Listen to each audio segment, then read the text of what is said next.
Marcus Chen sat across from the elegant woman in the dimly lit restaurant, his calloused hands trembling slightly as he watched tears stream down her perfectly made-up face.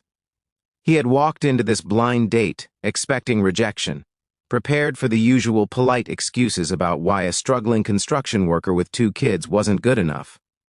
But what Catherine Morrison, the CEO of Morrison Industries, whispered through her sobs was something he never could have imagined. "I'm dying, and I have 6 months left to live." The world seemed to stop spinning in that moment. Marcus had arrived at Giovanni's Italian restaurant that evening, feeling like an imposter in his only good shirt, the one his 9-year-old daughter Emma had carefully ironed for him that morning. His sister had set up this date, insisting he needed to move on 3 years after his wife's death. But Marcus had almost canceled a dozen times. Single fathers who worked 60-hour weeks and survived on ramen noodles so their kids could have decent school supplies didn't belong in places with cloth napkins and wine lists. Yet here he was, and the woman sitting before him, with her designer dress and confident demeanor that had initially intimidated him, was falling apart. If you believe in the power of human connection, in second chances and the strength we find in our darkest moments, please hit that like button, leave a comment below, and subscribe to this channel, because what happened next will remind you why kindness matters more than anything else in this world. Catherine apologized profusely between sobs, explaining that she hadn't meant to break down like this, especially not on a first date. She had been given her diagnosis 3 weeks ago, stage 4 pancreatic cancer, aggressive and untreatable. She had built an empire from nothing, worked 16-hour days for 20 years, and now realized she had nothing that truly mattered. No family, no children, no one who would genuinely miss her when she was gone. Her so-called friends had slowly disappeared when she could no longer attend their charity galas and country club events. The date tonight was supposed to be a distraction, a desperate attempt to feel normal again, but the moment she saw Marcus's kind eyes and genuine smile, something inside her had cracked wide open. Marcus didn't think. He simply reached across the white tablecloth and took her hand. His rough, work-worn fingers gently squeezed her perfectly manicured ones. And he did something that surprised even himself. He told her about Sarah, his late wife, and how she had died suddenly in a car accident, leaving him alone with a 7-year-old and a 5-year-old. He spoke about the crushing loneliness, the nights when he sobbed silently in the shower so his children wouldn't hear, the overwhelming terror of being responsible for 2 small lives when he could barely hold himself together. He shared how his daughter Emma still set a place for her mother at dinner sometimes, and how his son Lucas had stopped talking for 3 months after the funeral. But he also told her about the unexpected moments of grace, the small kindnesses from strangers that had kept him going, and how he had learned that the most meaningful connections often came when you stopped pretending to have everything together. Catherine listened, her tears gradually slowing, and for the first time since her diagnosis, she didn't feel alone. They talked for 4 hours, long after the restaurant staff had started stacking chairs. Marcus told her about his kids' dreams and struggles, about Emma's passion for painting and Lucas's fear of the dark.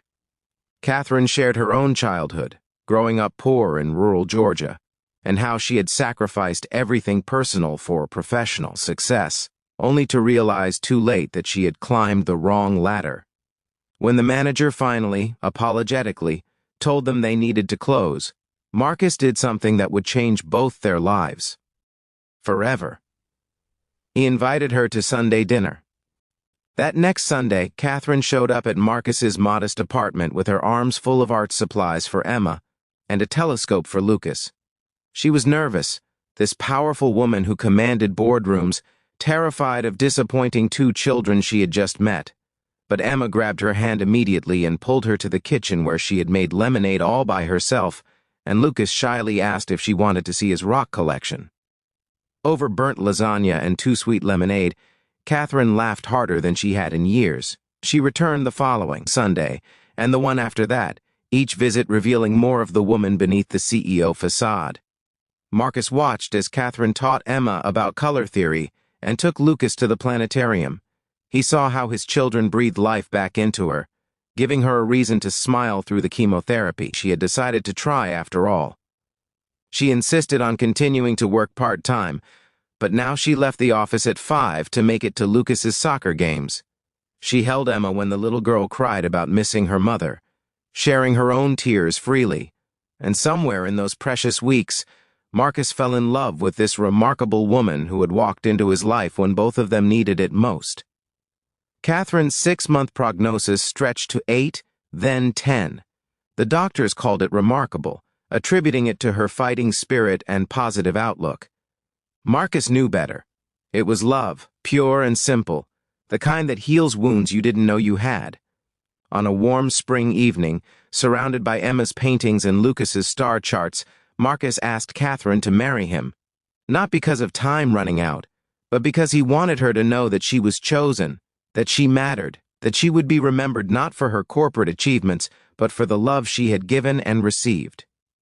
They married in Marcus's sister's backyard with 20 people present, and Catherine wore a simple white dress that Emma had helped pick out. She lived for 2 more years, years filled with school plays, family dinners, homework struggles, and bedtime stories. When she finally passed, peaceful and surrounded by her family, her obituary didn't mention her business success. Instead, it spoke of a beloved wife and mother who had taught everyone around her that it's never too late to find your real purpose. If this story touched your heart, if it reminded you that our most profound moments often come from unexpected places, please share this video with someone who needs to hear it. Comment below if you believe that love has the power to heal even the deepest wounds. Marcus still keeps her favorite coffee mug in the cabinet. Emma, now in high school, donated her entire art scholarship to pancreatic cancer research in Catherine's name. And Lucas, when asked about his biggest hero, always speaks about the woman who taught him that family isn't always about blood, but about who shows up and stays. Sometimes the most broken hearts find each other at exactly the right moment, and in their healing, they create something beautiful that echoes long after the last goodbye. Comment forever, family, if this story reminded you what truly matters in life. In the end, Catherine's greatest legacy wasn't the company she built, but the family she found when she stopped looking.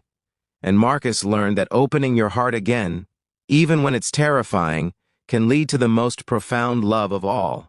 Because sometimes, the blind date that changes everything is the one where 2 broken souls finally see each other clearly.